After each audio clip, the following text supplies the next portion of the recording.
Okay, so ready to dive into something a little different. I'm Bame. What do you have? Well, we are going to be looking at HBO's The White Lotus, but not like for plot spoilers or anything like that. Right. It's more like we are going to be doing a deep dive into the books that are featured in the show. Ooh, interesting. Yeah, and what those books tell us about the characters, and even more broadly, about the show's themes. Oh, that's a cool idea. So kind of like we're in a book club with the characters. Exactly, and we get a front row seat to their, inner lives. I like that. So it's all about those little details, like remember in season 1, Rachel was really into My Brilliant Friend by Elena Ferrante. Oh, yeah, that was a big part of her storyline. Right, and it's like those themes of female friendship and ambition and just like yearning for something more, it really foreshadowed Rachel's whole journey, don't you think? Oh, absolutely. It's like the book was a mirror to her own anxieties. Totally. And then season 2 just takes this whole literary game to a whole other level. Oh, yeah. Yeah, like we have Olivia who's, totally immersed in the portable Nietzsche. Okay, so Nietzsche,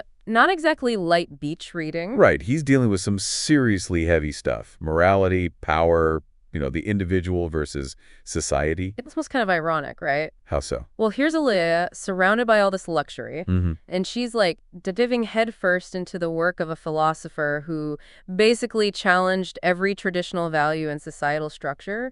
Makes you wonder, is she using these ideas as a shield? Ooh, interesting. Yeah, like a way to distance herself from all the privilege she embodies. That's a really good point. And then we have Paula, totally lost in the interpretation of dreams. Okay, so from philosophy to psychoanalysis. Right, we're venturing into some deep psychological territory here. What do you think we can glean from that choice? Well, I mean, Freud's all about exploring the unconscious, right? Those hidden desires, motivations. Yeah. It definitely aligns with Paula's, like, introspective nature. Remember that scene where she's just watching the locals? Oh, yeah. Almost like she's yearning for a different life. I feel like she's trying to decipher her own dreams, figure out her own place in this whole crazy world. Like she's living a double life, observing and participating in this lavish world. Exactly. It's fascinating. Okay, but now for something completely different.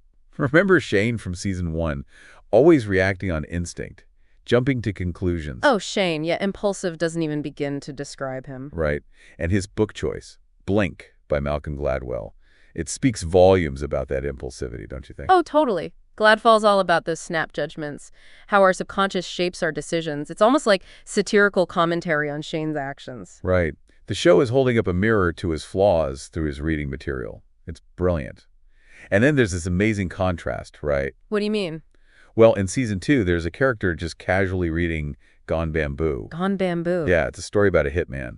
Talk about different approaches to escaping reality. Oh, wow. Yeah, that's dark. Right. It highlights this absurdity, the disconnect between their idyllic surroundings and, like, the darkness that's simmering beneath the surface. Wow, I didn't even think of it that way. It's wild. And speaking of, challenging norms, Olivia also has Sexual Personae by Camille Paglia in her beach bag. Okay, now we're treading into some potentially controversial waters. Yeah, I mean, Paglia is known for being, well, provocative, to say the least. She really challenges traditional views on gender and sexuality. No kidding. And it's interesting to consider that alongside Paula's book choices, she's got like Wretched of the Earth by Frantz Fanon, which is like a powerful critique of colonialism. Yeah. And then she's also got Judith Butler's Gender Trouble and Discourse on Colonialism by Aimé Césaire. Wow, we've gone from Nietzsche to like full-on post-colonial theory. It's kind of overwhelming. Right. The sheer range of ideas colliding in this show is incredible. It feels very intentional. Oh, for sure. It's not just about exploring individual characters. They're using these books to like delve into these big, complex issues.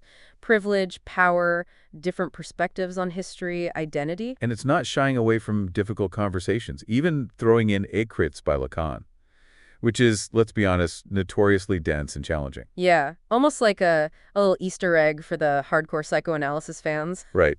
It hits at Paula engaging with it on a deeper level. Like she's really grappling with the complexities of desire, language, and how we construct our identities. It's like peeling back the layers of an onion. More complexity with each book. Totally. Oh, and then there's Lost Children Archive by Valeria Luiselli. What's that one about? It's about like a family road trip, but it's interwoven with these themes of immigration and displacement.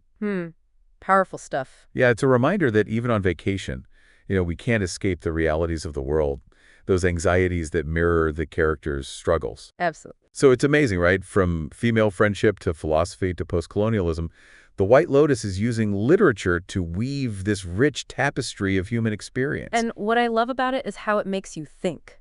Like, it encourages you to be critical, question your own assumptions. Oh, for sure. It's almost like the show is asking, what does your reading list say about you? That's such a good question. It's definitely given me a lot to think about. Thanks for helping me unpack all this. Of course. It's been a great deep dive. Absolutely. I'm glad we got to explore all of this together. Me too. So I guess until next time. Sounds good. Yeah. Bye.